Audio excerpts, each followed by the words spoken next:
Hello everyone, and welcome to my revised and updated Dead Kennedys Retrospective. This retrospective turned out to be a surprising smash success for me, gaining me hundreds of new subs, some of whom are in their 40s and 50s. I never thought in my life that demographic would tune into a 20-something gay furry on YouTube, but hey, as long as you're tolerant about it, I couldn't really care if you are young or old. Anyways, the initial version of this video featured some pretty glaring errors and mistakes that somehow managed to go over my head during production. I'm talking about stuff such as getting the names of the albums wrong. That's how bad some of these errors are. So I thought I'd atone for my sins by patching up this retrospective into something much more professional. So let's not waste any more time and dive into the satirical brilliance of the Dead Kennedys.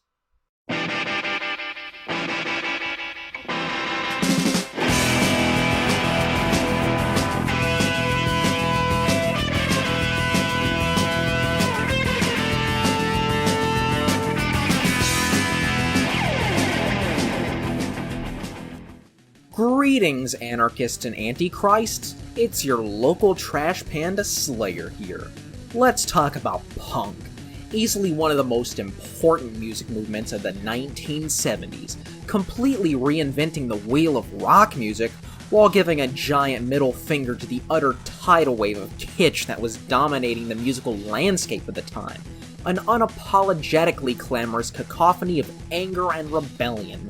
Punk is rock and roll at its finest. So how unfortunate it is that our corporate overlords took this genre and slowly neutered it until something as poppy and banal as Olivia Rodrigo and MGK can be considered punk in the eyes of the general public. Punk isn't dead, music is dead in general. But fuck all the vacuous mainstream drivel out there, because we are going to be discussing one of the most unique punk bands of all time. The one, the only, Dead Kennedys. Formed in 1978 by guitar prodigy East Bay Ray and the delightfully campy Jello Biafra, Dead Kennedys are a one-of-a-kind band like no other. Sure, you can say that they're simply a punk rock band or a hardcore band, but even in a genre brimming with socially conscious lyrics, Dead Kennedys stands out like a unicorn amongst a pack of wild horses. A truly unique blend of surf, garage rock, and rockabilly stylings, combined with biting satirical lyrics that only improve with age, like the finest wine. Speaking of which, I might as well preface this video by saying that DK's lyrical themes might be considered controversial to the following people.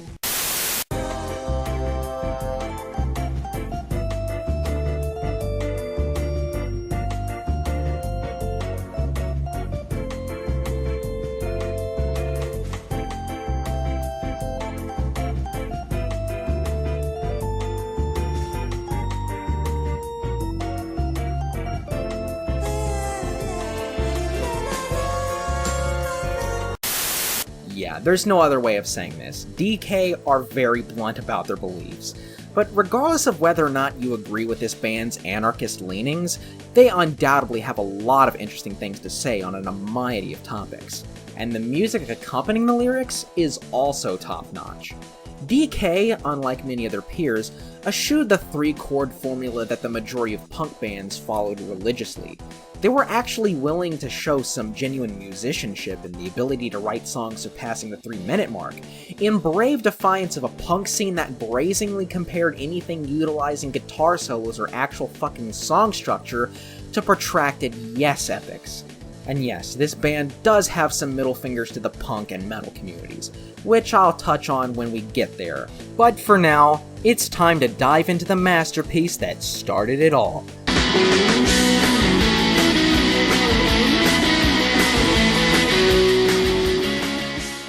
After 2 years of live shows, some stellar singles, and Jello Biafra running for mayor of San Francisco, no really, Dead Kennedys would hit a home run right out of the gate in 1980, with fresh fruit for rotting vegetables. By 1980, punk was diverging into two separate sounds. The hardcore scene, which took punk rock to extreme new heights in terms of heaviness and aggression, and post-punk, which cranked the distortion all the way up to zero and threw away all the vociferous rock and roll rebellion that gave punk its initial appeal. Dead Kennedys' debut is a middle ground between first wave punk and hardcore punk, featuring an equal amount of both elements in terms of the music. Right from the outset, DK wears its satirical nature on its sleeves. The opening track, Kill the Poor, is a scathing attack on our classist leaders and their utter contempt for anyone who makes less than 6 figures a year. The anti-war themes of When You Get Drafted, and the 1-2 punch of California Uber Alice and Holiday in Cambodia, 2 of DK's most iconic tracks.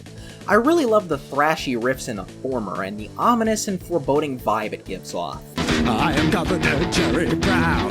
My arm smiles and never frowns. Soon I will be president. Private power will soon go away. I will be Sierra one day. I will command all of you. Your kids are meditating school. Your kids are meditating school. Overall, this album is a masterpiece that I can't recommend enough. Easily one of the top 5 best punk albums of all time. Fucking listen to it.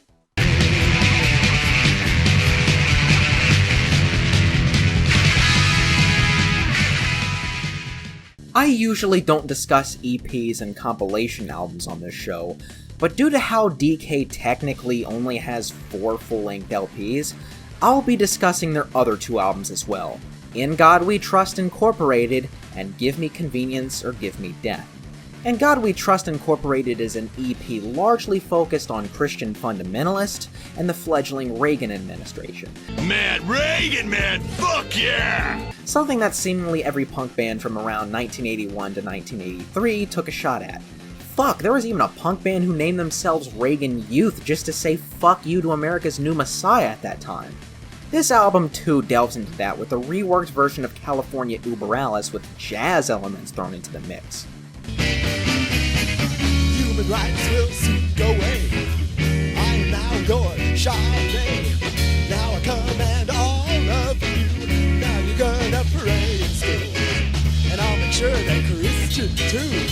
California, Uber Alice. California, Uber Alice. Uber Alice, California.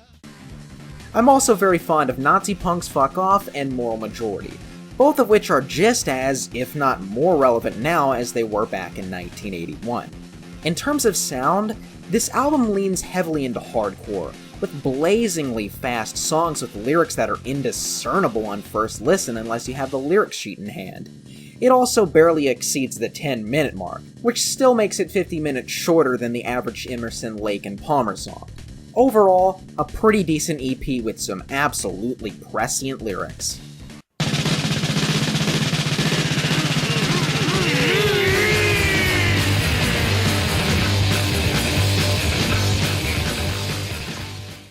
Let me ask you this. How exactly do you follow up a masterpiece like Fresh Fruit for Rotting Vegetables?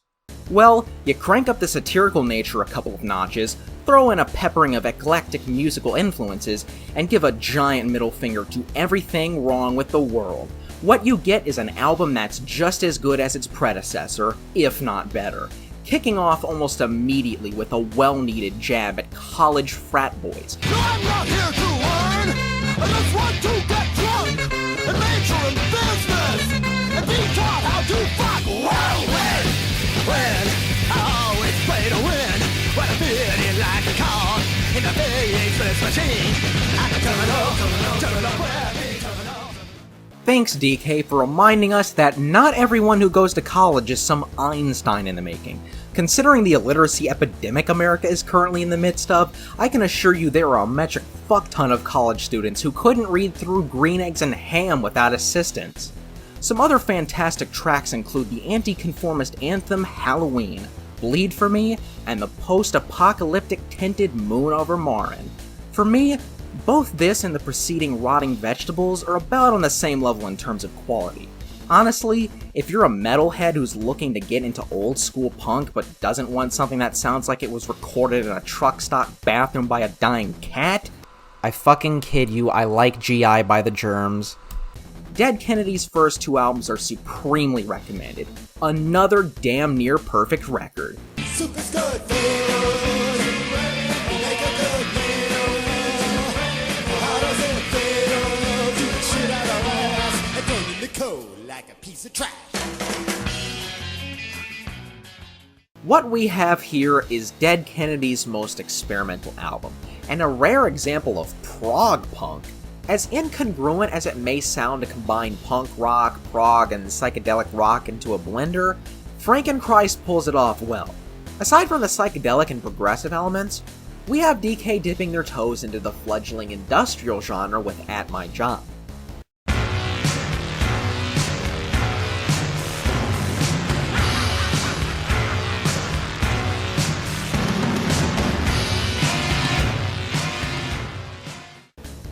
I kinda get the feeling that some die-in-the-wool punks didn't take kind to the experimentation on this album.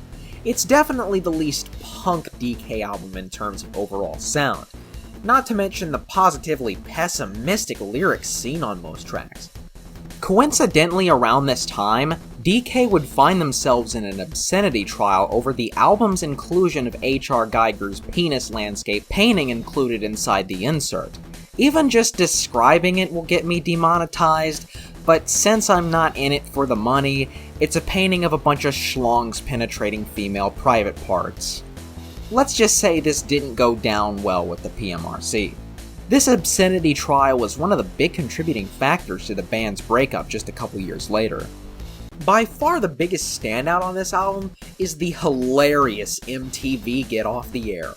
Written originally as a contrarian jab at MTV back when it, actually still played music, this song is simultaneously a product of its time and a prescient commentary that only improves with age.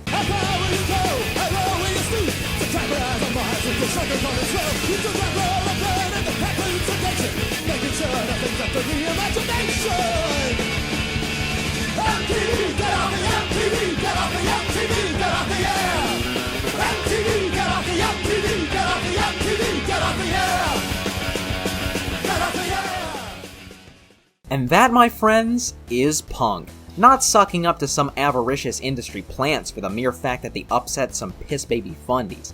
No, punk is saying fuck that noise and the industry that shit out such vapid drivel. I will never understand the poptimists in the music reviewing scene. Then again, they will never understand why the general public is abandoning their idols in droves for the good old days. But sales are slumping, and no one will say why. Could it be they put out one too many lousy records? Frankenchrist isn't my favorite DK album. It's definitely a step down from the previous two records, but it still has a lot of relevant things to say even now. If you don't mind eschewing escapism for pessimistic social commentary, Frankenchrist is a fantastic album that's worth a listen.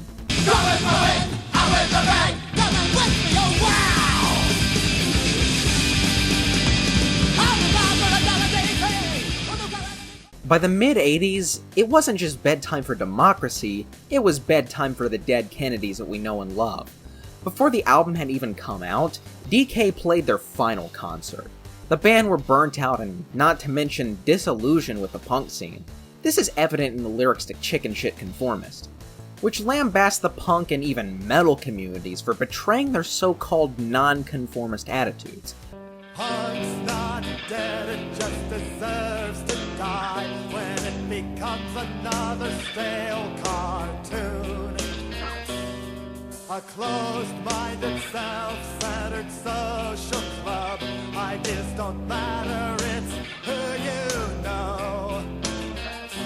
If the music's gotten boring, it's because of the people who want everyone to sound the same. Who drive the bright people out of a so-called scene till all that's left is just a meaningless fad. The song also features some early jabs at hair metal, nearly 4 years before it would become a punching bag in the rock community. And as much as I love first wave hair metal, sue me, I can't deny that it was going down the John by 1986. But anyways, you can kinda hear the burnout in this album, as there's a decent amount of filler, not to mention 21 tracks and a 48-minute long runtime. Bedtime for Democracy might be the weakest DK album in all honesty, which isn't to say it's bad, quite the opposite. I love the cover of Take This Job and Shove It, Anarchy for Sale, Gone With My Wind, and an environmentalist theme song, Cesspools in Eden.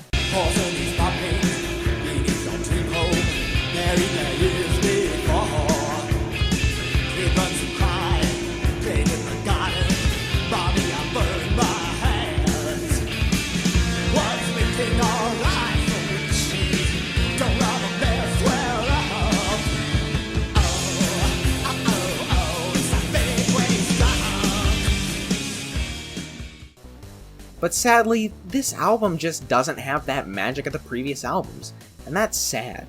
Instead of ending their discography with a bang, it simply ended with an adequate punk record by 1986 standards.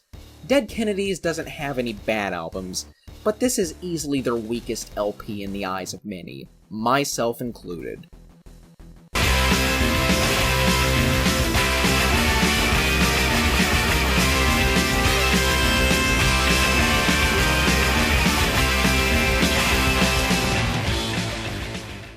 However, depending on how you put it, Bedtime for Democracy wasn't actually DK's last album. That title would go to the 1987 compilation album, Give Me Convenience or Give Me Death. A collection of singles, unreleased tracks, and B-sides, this album might actually be their best. Yeah, you heard right. A compilation album is DK's best record. Who'd have thought? I can't say the same thing for any other band, to be honest. And what a collection of gems we have here. I love almost every song on this album, but the standout without question is the peerless perfection of Police Truck, which most of you know from Tony Hawk's Pro Skater. Pull down your dress is a kick in the ass. Let's reach your balloon till you're shit in your pants. No move, child, got a big black stick. There's 6 of us, babe, so suck on my dick and ride, ride, ride. Let's ride. This song got me into the band, a band that helped change my life and even save it from time to time. Another masterpiece is the perma-prescient Pull My Strings, a live performance the band did at the 1980 Bay Area Music Awards just to say fuck you to the music industry. I'll make my music boring, I'll play my music slow. I ain't no artist, I'm a businessman, no ideas of my own. I won't defend or rock the boat, just take some drugs and rock and roll. And boy, it only gets better with age. And man, that's something I keep saying about a lot of songs in this review. One of the most punk songs in existence. If you have to choose one and only one DK album, I would go with Give Me Convenience. It's got the best track list, and I can't think of a single bad track here. Easily one of the best compilation albums in music history. Dead Kennedys may not be a band for everyone. I can assure you that there are a lot of people out there who, if they actually knew what this band believed in, would fucking hate the ever-loving shit out of them. But I want to put you into the shoes of me back in the mid-2010s. I was an awkward teenage loser who just couldn't coax himself into fitting in no matter how hard I tried. I was frequently mocked for not fitting into the fashion senses, music taste, and general trends of the time. And in general, I felt like I didn't have a voice. Then one day out of the blue, I went back and played Tony Hawk 1 and heard Police Truck, got interested, and then proceeded to check out the rest of DK's discography. I listened to the first album, then the second, then their compilation album, and could not stop listening. And by the time I checked out the lyrics, I was fully engaged. I finally felt like I had a voice, even if it was from music from 3 decades ago at the time. A band that was attacking the conformity and idiocy that was plaguing my school at the time, the vapid pop music and the industry behind such garbage, and the bigotry that was on the rise during the times. I won't lie, Dead Kennedys music actually helped save my life during my teen years. And I want to thank Jello Biafra from the bottom of my heart for that. If you too are feeling alienated by the same things I mentioned and want to vent your frustrations, Dead Kennedys is the perfect band for you, and might just save your life just like it did with me. A damn near perfect discography that I can't recommend enough.